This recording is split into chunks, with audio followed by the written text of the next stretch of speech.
نماز حاجت کا طریقہ اور دعائے حاجت۔ حضرت عبداللہ بن ابی اوفا رضی اللہ تعالیٰ عنہ سے روایت ہے کہ رسول اللہ صلی اللہ علیہ وآلہ وسلم نے فرمایا، جس شخص کو کوئی حاجت اور ضرورت ہو اللہ تبارک و تعالیٰ سے متعلق یا کسی آدمی سے متعلق، یعنی ایسی ہو جس کا تعلق براہ راست اللہ تبارک و تعالیٰ ہی سے ہو، کسی بندے سے اس کا واسطہ ہی نہ ہو، یا ایسا معاملہ ہو کہ بظاہر اس کا تعلق کسی بندے سے ہو،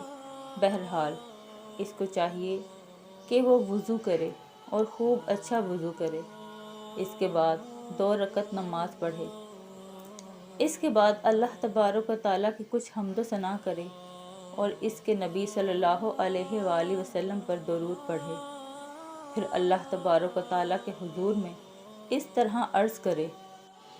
لا الہ الا اللہ الحلیم الکریم، سبحان اللہ رب العرش العظیم، الحمد للہ رب العالمین، اسألک موجبات رحمتک وعزائم مغفراتک والغانمات من کل بر والسلامات من کل اسم، لا تدع لی ذنبا الا غفرتہ ولا ہما